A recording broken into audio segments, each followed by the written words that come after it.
जुलाई 2007। ओम नमः शिवाय। गुरुजी सदा सहाय।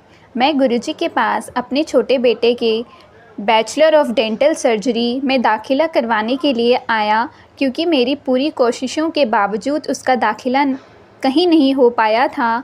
मैं विशेषतः उसकी दाखिला मणिपाल बीडीएस में कराना चाहता था। गुरुजी ने मेरे बेटे को आशीर्वाद दिया और उसने एमबीबीएस की सब परीक्षाएं प्रथम श्रेणी में उत्तीर्ण की। मेरा बड़ा बेटा भी डॉक्टर है जो चंडीगढ़ में रहता है। वह सुखपूर्वक अपना शादीशुदा जीवन व्यतीत कर रहा है और व्यावसायिक तौर पर भी अच्छा कर रहा है। मैं एक दंत सर्जन हूँ, डेंटिस्ट हूँ और फरीदाबाद में काम करता हूँ। गुरुजी से मिलने के बाद मैं काफ़ी कठिन जबड़े की शल्य चिकित्सा कर पाया हूँ, जो रोगियों के मर्ज़ की वजह से जटिल थी, पर गुरुजी के आशीर्वाद से वह सब ठीक हुई। मरीज़ हमेशा अपनी शल्य चिकित्सा से संतुष्ट होते और कभी कोई शिकायत नहीं आई। मेरी बेटी Pearl Academy of Fashion Designing के फैशन डिज़ाइन एंड टेक्नोलॉजी में दाखिला लेने की कोशिश कर रही थी। वह लिखित परीक्षा में उत्तीर्ण हो गई और उसका साक्षात्कार भी अच्छा गया, परंतु उसे चुना नहीं गया क्योंकि मुझे अपनी बेटी की जीविका की चिंता हो रही थी।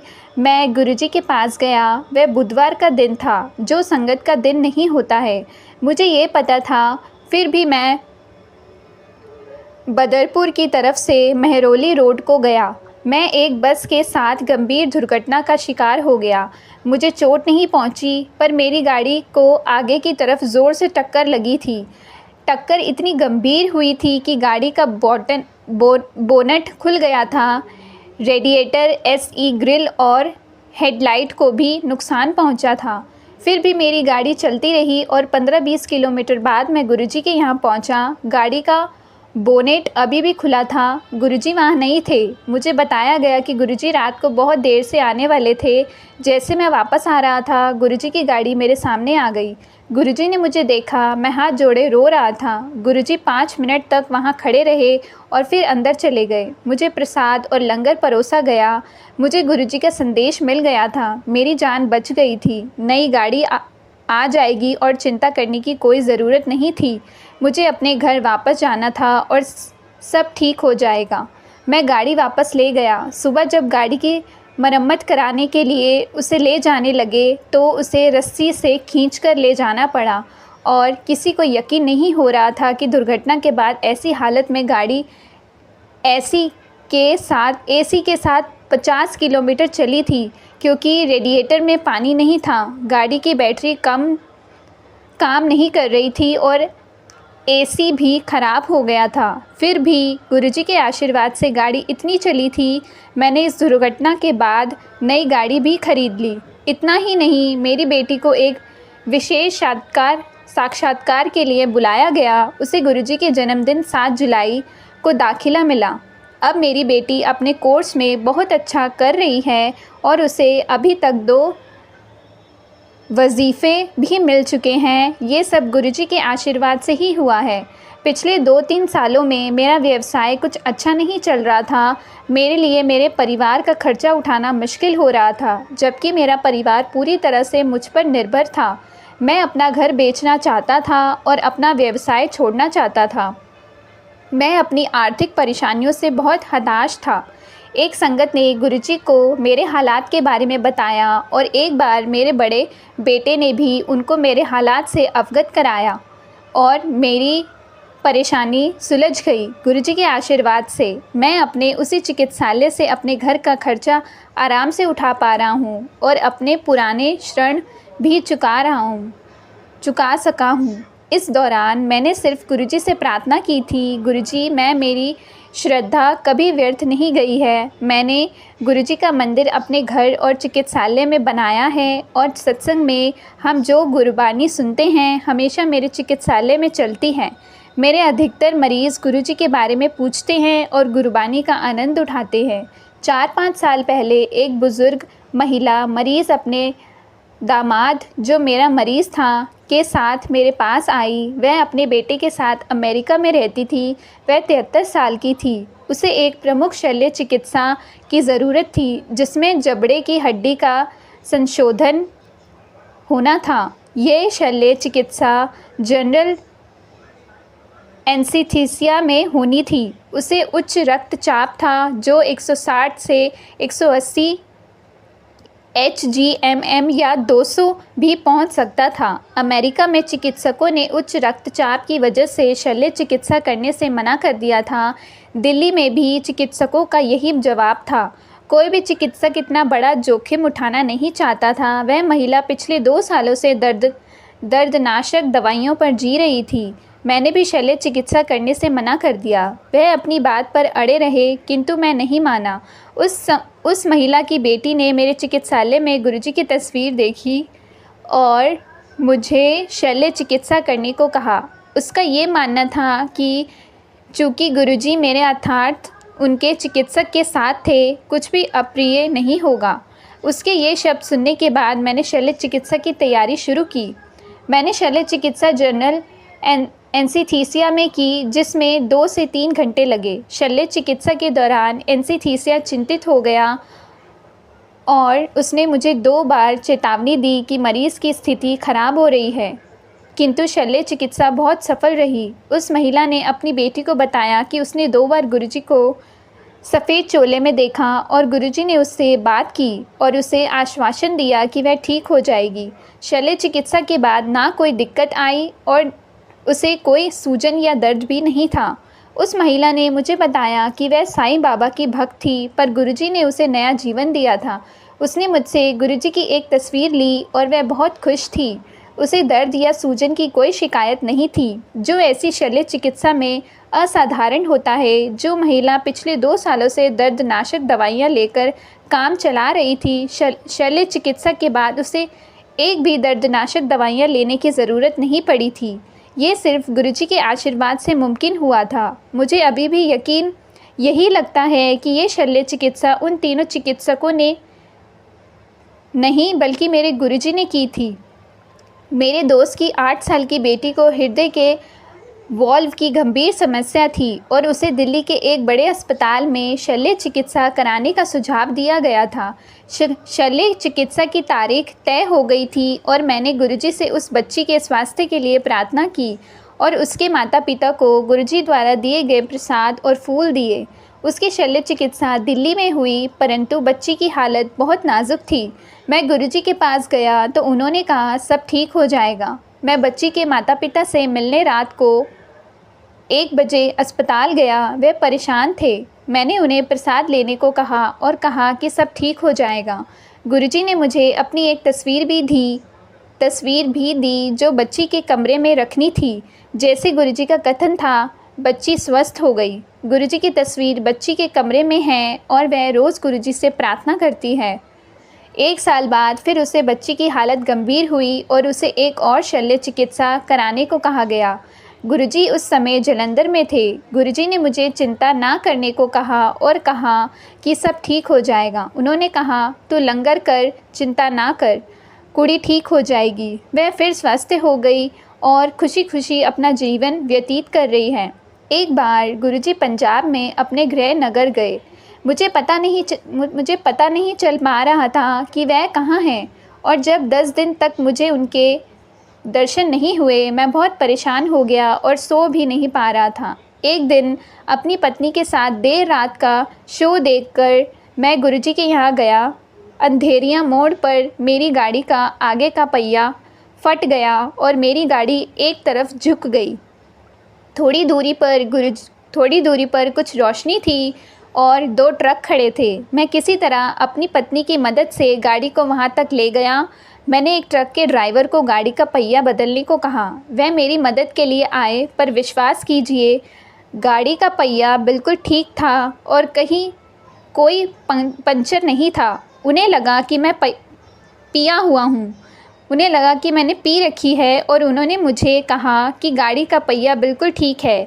मेरी पत्नी और मैंने गाड़ी का पहिया देखा था और काफ़ी दूर तक किसी तरह गाड़ी लाए थे। हम दोनों स्तंभित हो गए और हमें यकीन नहीं हो रहा था। मैं वहाँ से घर वापस चला गया और गुरुजी के यहाँ नहीं जा सका। मेरी पत्नी पहिए की फिर से जांच कराना चाहती थी। मैंने एक पेट्रोल पंप पर उसे दिखाया और पहिया बिल्कुल ठीक था। मेरी पत्नी ने मुझे दोबारा उसे फरीदाबाद में दिखाने को कहा। मैंने सुबह को पहिया खुलवाया और पहिया और उसकी ट्यूब बिल्कुल ठीक थे। गुरुजी के आशीर्वाद ने एक और करिश्मा कर दिखाया था। ये मेरे कुछ अनुभव हैं, किंतु अभी और बहुत हैं। जैसे समुद्र का कोई अंत नहीं है, वैसे ही गुरुजी की शक्ति का भी कोई अंत नहीं है। मैं बहुत भाग्यशाली हूँ कि मैं गुरुजी का अनुयायी हूँ और मैं हमेशा गुरुजी का अनुयायी बनकर ही जीना चाहूँगा। मेरे गुरुजी सारी मानव जाति के लिए वरदान हैं। उन्होंने जन्म ही इसीलिए लिया है कि वह लोगों को अपने आशीर्वाद से जीवन जीने का सही तरीका सिखा सकें।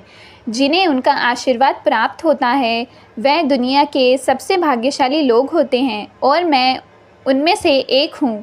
मुझे भगवान की सबसे बड़ी सौगात ये प्राप्त हुई है कि मुझे मनुष्य जीवन मिला और मैं सर्वाधिक भाग्यशाली हूँ कि मुझे मेरे गुरुजी मिले। हालांकि मैं मेरे गुरुजी बोलता हूँ वह सबके लिए हैं, सिर्फ मेरे लिए नहीं। जो भी उनके आगे पूरा आत्मसमर्पण करता है वह अपने अंदर गुरुजी को महसूस करता है और गुरुजी के बिना रहने की सोच भी नहीं सकता है। मैं अपने दैनिक जीवन में इतने लोगों से मिलता हूँ, उनमें से अधिकतर मेरे चिकित्सालय के मरीज़ होते हैं और वह गुरुजी का नाम जानना चाहते हैं। मैं उनको कहता हूँ कि गुरुजी बस गुरुजी के नाम से जाने जाते हैं, उनका कोई नाम नहीं है और भगवान का कोई नाम नहीं होता। आप उन्हें कृष्ण, राम, शिव, गुरु नानक जी या अल्लाह कह सकते हैं और गुरुजी आपकी निष्ठा किसी भी रूप में स्वीकार करते हैं, क्योंकि वही हैं जो पूर्ण गुरु और महापुरुष हैं हमारे पावन देश में, जो सदियों से ऋषियों और गुरुओं द्वारा पवित्रकृत किया गया है। इसलिए मैं अपने मरीज़ों को यही कहता हूँ कि मेरे गुरुजी का कोई नाम नहीं है और ये उनका सौभाग्य है कि उन्होंने उनकी तस्वीर देखी है और उनके बारे में पूछा है। मैं उनको कहता हूँ कि गुरुजी का एहसास ही बहुत ख़ास है। मेरे गुरुजी के पास शिव की शक्ति और गुरु नानक जी की आध्यात्मिक शक्ति है। उन्होंने जन्म ही लिया है उन लाखों लोगों के दुख और पीड़ा कम करने के लिए जो उनकी शरण में आते हैं। आपका स्वभाव जो सालों से ऐसा होता है, गुरुजी से मिलने के बाद बदल जाता है। आप एक बेहतर इंसान बन जाते हैं, जिसकी कमज़ोरियां घट जाती हैं और जो उनकी संगत में जीवन जीना सीख जाते हैं। मेरे जीवन का सबसे अच्छा दौर अब है जब मैं गुरुजी के आशीर्वाद का आनंद उठा रहा हूँ। लोग मुझसे पूछते हैं कि गुरुजी संगत को क्या उपदेश देते हैं। मैं उनको कहता हूँ कि गुरुजी अपनी संगत को अपने प्रसाद के साथ अपना आशीर्वाद देते हैं और उनके प्रसाद में ही उनका आशीर्वाद और सीख है। जो समय आप गुरुजी के साथ बिताते हैं, जब वह आपसे बात करते हैं या आपकी ओर देखते हैं, तब आपको उनका आशीर्वाद प्राप्त होता है और आप चिंता मुक्त हो जाते हैं। वे संगत को अपना स्नेह देते हैं जिसकी तुलना सिर्फ माँ की ममता से की जा सकती है। जब भी वह आपकी तरफ देखते हैं, उनकी आंखों से दिव्य आशीर्वाद की किरणें प्रतिबंधित होती हैं। जब आप पूरी सच्चाई से उनको संपूर्ण समर्पण कर देते हैं, परंतु और सवाल छोड़कर और पूरी श्रद्धा के साथ, तब आप उनको अपने अंदर महसूस कर सकते हैं। उनका आशीर्वाद प्राप्त करने का एक ही तरीका है कि हम सच्चे दिल से उनकी प्रार्थना करें। जब आप प्रार्थना करते हैं, गुरुजी के साथ होने का दिव्य एहसास आपके अंदर समाता है और आपके साथ रहता है। और जैसे भगवत गीता में लिखा गया है, आपको इसके बदले में कुछ नहीं मांगना चाहिए। हम इंसान हैं और परेशानियों से घिरे रहते हैं और हम चाहते हैं कि गुरुजी उनका समाधान करें, अर्थात हम गुरुजी से आध्यात्मिक मांगते रहते हैं, मांगे रखते हैं। हमें गुरुजी से तभी सहायता मांगनी चाहिए जब हम पर या हमारे परिवार पर कोई बड़ी कठिनाई आई हो। वैसे भी उनका आशीर्वाद जो वह संगत को नियमित देते ही रहते हैं, हमारी सभी परेशानियों को दूर कर देता है बिना उन्हें कुछ बताए हुए। मेरे गुरुजी सरल, सहज और निष्कपट हैं। वह हमें कुछ भी खाने या पीने से मना नहीं करते हैं। इन सब चीज़ों का निर्णय वह हम पर ही छोड़ देते हैं। वह हमारे निजी जीवन में कभी हस्तक्षेप नहीं करते। वह हमेशा चाहते हैं कि हम एक अच्छा और खुशहाल जीवन व्यतीत करें और वह अपने आशीर्वाद से ये सुनिश्चित कर देते हैं। मैं अक्सर अपने आप से पूछता हूँ कि हम गुरुजी को क्या दे सकते हैं। मेरा दिल मुझसे कहता है कि हम बस उनकी लंबी उम्र के लिए प्रार्थना कर सकते हैं और सारी मानव जाति के कल्याण के लिए यही अच्छा है कि वह निष्ठापूर्वक गुरुजी के कथन का पालन करें। ये कभी कभार ही होता है कि वह किसी को कुछ करने के लिए कहते हैं। अगर आप भाग्यशाली हैं, संभव है कि वह आपको कुछ करने के लिए कहें और यकीनन उसमें आपका ही हित होगा। हम उनके आगे तुच्छ प्राणी हैं, किंतु वह हमारा ख्याल रखते हैं, वैसे ही जैसे एक माँ अपने बच्चे का ख्याल रखती है। हमें हमेशा गुरुजी के स्वास्थ्य का सोचना चाहिए और हमें अपने स्वार्थ का सोचते हुए कभी भी गुरुजी को किसी एक स्थान पर रहने के लिए उन पर दबाव नहीं डालना चाहिए। हमें उनके अच्छे स्वास्थ्य, खुशी और हित के लिए सदैव प्रार्थना करनी चाहिए। ये हमारी सर्वोच्च प्राथमिकता होनी चाहिए। हम गुरुजी से विनती ही कर सकते हैं कि वह बार बार हमें अपने दर्शन करने का मौका दें, ताकि उन्होंने हमें जो मार्ग दिखाया है हम उससे हट ना जाएं। मेरा संगत से यही निवेदन है कि वह सदैव अपनी प्रार्थनाओं में गुरुजी के हित का ध्यान करें और हमेशा गुरुजी के दिखाए हुए मार्ग पर चलें। हमें सदैव उन्हें पूर्णतः समर्पण करना है और उनकी बताई हुई ABC का पालन करना है, ABC का पालन करना है। कभी किसी को गाली ना दें, डोंट एब्यूज़, कभी किसी पर आरोप ना लगाएं, डोंट ब्लेम, कभी किसी के लिए अपशब्द ना बोले, डोंट एब्यूज़, और जिससे भी आप अपने दैनिक जीवन में मिलते हैं उसका भला ही सोचें। सो जय गुरुजी, शुक्राना गुरुजी। शिव पुराण का 8वां अध्याय। पाप नाशक साधकों के विषयों में प्रश्न जो आदि से लेकर अंत में हैं, नित्य मंगलमय हैं, जो आत्मा के स्वरूप को प्रकाशित करने वाले हैं और जिनके 5 मुख हैं, जो खेल खेल में जगत की रचना, पालन और संहार तथा अनुग्रह एवं भाव 5 प्रबल कर्म करते हैं, उन सर्वश्रेष्ठ अजर अमर उमापति भगवान शंकर का मैं मन ही मन चिंतन करता हूँ। व्यास जी कहते हैं, धर्म का महान क्षेत्र जहाँ गंगा यमुना का संगम है, उस पूर्णमय प्रयाग को ब्रह्मलोक का मार्ग है। वहाँ एक बार महातेजस्वी महाभग महात्मा मुनियों के विशाल यज्ञ का आयोजन किया। उस ज्ञान यज्ञ का समाचार सुनकर पौराणिक शिरोमणि व्यास जी के शिष्य सूत जी वह मुनियों के दर्शन के लिए आए। सूत जी का सभी मुनियों ने विधिवत स्वागत सत्कार किया तथा उनकी स्तुति करते हुए हाथ जोड़कर उनसे कहा, हे सर्वज्ञ विज्ञान रोमहर्षण जी, आप बड़े भाग्यशाली हैं। आपने स्वयं व्यास जी की पुराण विद्या प्राप्त की। आप आश्चर्य स्वरूप कथाओं का भंडार हैं। आप भूत भविष्य और वर्तमान के ज्ञाता हैं। हमारा सौभाग्य है कि आपके दर्शन हुए। आपका ये आना निरर्थक नहीं हो सकता। आप कल्याणकारी हैं, उत्तम बुद्धि वाले सूत जी। यदि आपका अनुग्रह हो तो गोपनीय होने पर भी आप शुभाशुभ तत्व का वर्णन करें, जिससे हमारी तृप्ति नहीं होती और उसे सुनने की हमारी इच्छा ऐसे ही रहती है।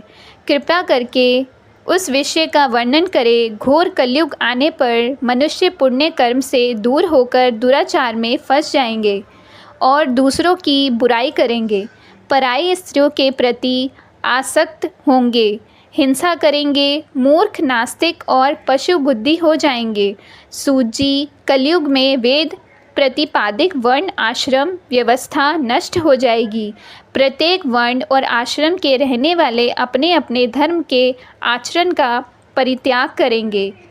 विपरीत आचरण करने से सुख प्राप्त करेंगे। इस सामाजिक वर्ण संकरता से लोगों का पतन होगा, परिवार टूट जाएंगे, समाज बिखर जाएगा, प्राकृतिक आपदाओं से जगह जगह लोगों की मृत्यु होगी, धन का प्रवृत्ति बढ़ जाएगी, ब्रह्मांड लोभी जाएंगे और वेद बेचकर धन प्राप्त करेंगे, मद से मोहित होकर दूसरों को ठगेंगे, पूजा पाठ भी करेंगे और ब्रह्मा ज्ञान से शून्य हो जाएंगे।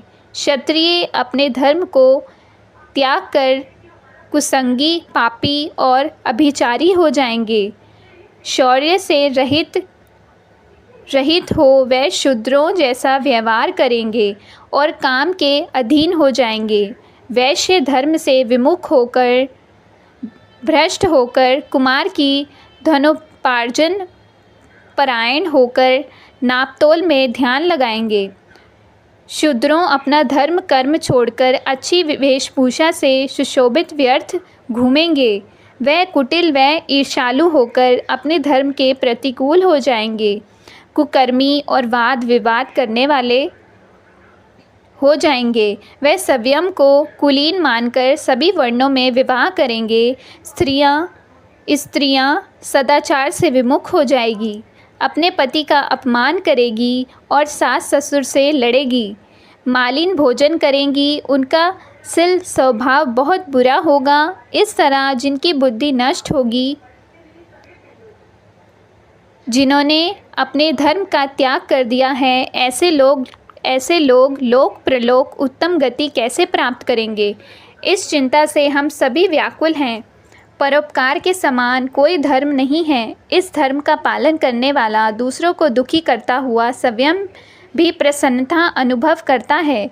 ये भावना यदि निष्काम हो तो कर्ता का हृदय शोध करते हुए उसे परम गति प्रदान करती है।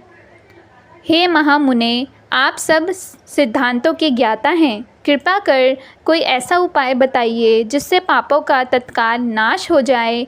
व्यास जी कहते हैं, उन श्रेष्ठ मुनियों की ये बात सुनकर मन ही मन भगवान शंकर का स्मरण करके उनसे इस प्रकार बोलें। जय गुरु जी, शुक्राना गुरु जी।